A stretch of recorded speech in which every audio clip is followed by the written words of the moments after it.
Ay, give me the chip, I need the championship. Wait, we got a dream. Je me présente, Geoffrey Durban, attaquant d'Averichon. Je viens de signer là. Et il y a 2 ans de ça, j'étais à Laval en national, puis on est monté en Ligue 2. Donc du coup, j'ai beaucoup tourné entre la division nationale et Ligue 2. Donc voilà.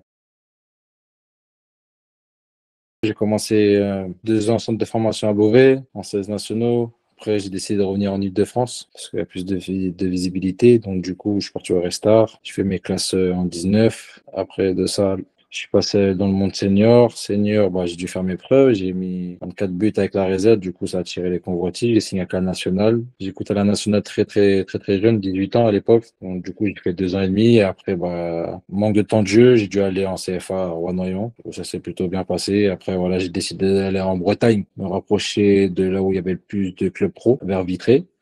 Ça s'est mal passé. Tout ça, c'était en CFA. Je me suis mal entendu avec le coach. Je ne rentrais pas dans son système de jeu en 3-5-2. Parce qu'on faisait les pistons alors que j'étais attaquant. Bah, du coup, j'ai dû redescendre dans une division parce que je voulais pas attendre l'hiver pour attendre un club. Donc, du coup, je suis redescendu d'une division en N3. Je suis parti aider un club en Ile-de-France, ça s'appelle le GA Maccabi, où j'avais des amis à moi là-bas. Du coup, j'ai mis mes 10 buts en l'espace de 15 matchs. Après, je suis parti à Boissel en Normandie, Dieppe. Tout ça, c'est en CFA2. Et après, j'ai eu ce déclic où si je voulais titiller le monde pro, il fallait que je remonte de division. Je suis parti donc à Saint-Maur. Après Saint-Maur, Sedan, tout ça c'était en CFA. Et après National Bastia, Laval Ligue 2, et là, le Châteauroux National. Le plus jeune âge.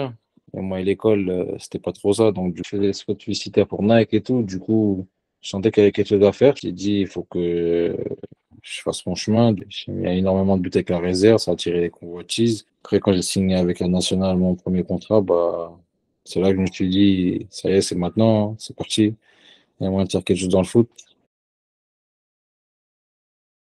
Quand tu as goûté assez jeune au national et quand tu sais que tu as eu des convoitises par des clubs de Ligue 1 et Ligue 2, tu te dis c'est que tu as quand même un niveau. Et le fait d'être redescendu, tu vois, bon, après, on m'a peut-être perdu de vue, mais moi, j'avais toujours cet objectif de performer, de montrer que j'étais là. Et je savais que j'avais ce niveau-là. Et voilà, après, chacun a son parcours, chacun a sa propre carrière. J'y suis au final y arriver, même si j'ai pris du temps, mais j'y suis allé au haut niveau. Il y a eu des circonstances qui m'ont pas aidé, mais j'ai pas lâché. C'est comme ça, le foot, c'est le mental. Peu importe les divisions où tu es, il faut performer. Tu performes, ça attire les convoitises. Tu performes pas, malheureusement, bah, on te calcule pas ou personne te regarde ou tu peux pas aller à l'échelon supérieur. À l'époque, c'était pas tout le monde qui s'entraînait le matin. Tu vois, quand j'étais à Wassel, à Dieppe, il y avait des coachs comme Jean-Guy Wallem. C'était des coachs qui voulaient apporter leur professionnalisme. Et d'autres, comme l'UGA Maccabi à l'époque, j'ai passé des bons moments. Mais c'était amateur. Quand tu partages le terrain avec le U19, une veille de match, tu quand même qu'une moitié de terrain. Le stade, il est assombri, il n'y a pas d'éclairage. C'est un mental, ça. Tu vois, moi, j'étais au Resta, je m'entraînais le matin, Galette, à Bauer. Après, tu passes CFA, Rouen-Norient, 3000 habitants, après, il n'y a personne dans le stade. Ça forge un peu. J'écoute mon corps. C'est important. Je sais que moi, admettons, on fait des séances de 1 heure et demie, 2 heures. Je ne fais peut-être pas forcément revenir l'après-midi. Ça m'arrive des fois. Pas tout le temps. Mais moi, je reste souvent après les entraînements. Muscu, c'est spécifique attaquant. Je prends le prépa. Je prends l'entraîneur des gardiens. Je prends un autre gardien. Et on se la donne. On se tue. C'est là. Travailler les points faibles, travailler chaque position que je peux avoir dans un match, après la muscu, les étirements, travailler invisible, dormir, te reposer, bien manger. Moi, j'ai la chance, j'ai une femme qui est sportive de haut niveau, donc ça m'aide aussi, tu vois. Le travail, en vrai de vrai, il n'y a que le travail. Le talent, tu l'as. Maintenant, faut peaufiner. En vrai de vrai, c'est performer. Enchaîner les matchs, marquer des buts. Parce que si tu marques pas de but dans la division inférieure, si tu vas aller au-dessus, ils vont se dire, ah, mais si tu marques pas dans cette division, tu pourras pas aller au-dessus. Du coup, je me suis dit, mets tes buts, va essayer de te caler la porte là-haut, et après tu verras. Ça s'est bien passé, j'ai mis mes 20 buts avec la balle, on est monté. Maintenant j'y suis, je dis maintenant je vais voir ce que c'est que la Ligue 2. J'ai appris, j'ai aimé. Malheureusement, je ne suis pas resté, mais tu vois, j'aimerais y retourner. Donc là, en ce moment, je performe parce que je pense que j'ai pas accompli ce que je devais accomplir. Les gens de l'extérieur vont te dire, ouais, il y a pas beaucoup d'écart entre la nationale et la Ligue 2. Il y a un écart. Quand tu joues, la saison est longue. Sur un match, ok, tout au long de l'année, la Ligue 2, c'est là tu vois que un petit monde d'écart quand même. Alors, je ne parle pas de la Ligue 1. Être bien entouré, c'est ça. Après, travailler, hein, le travail. Quoi qu'il arrive, ça finira toujours par payer. Mais en tout cas, j'ai jamais entendu quelqu'un qui m'a dit quand il travaillait, ça payait pas. Tous ceux que j'ai vus qui ont bossé, ils ont toujours eu leur chance, ils ont toujours su la saisir. Après, voilà, des fois, ça se peut que ça ne marche pas, mais si tu loupes une fois, tu recommences pas une deuxième fois, et ainsi de suite, jusqu'à ce que ça marche. Il y a un peu de tout. Découvrir la Ligue 2, même 90% d'effectifs découvrir la Ligue 2 l'année dernière. Tout le monde apprenait. Et malheureusement, dans le foot, maintenant, il faut apprendre vite. Sinon, on passe vite à autre chose. J'ai quand même assez joué. J'ai quand même fait 20 matchs titulaires pour 5 buts. Mais voilà.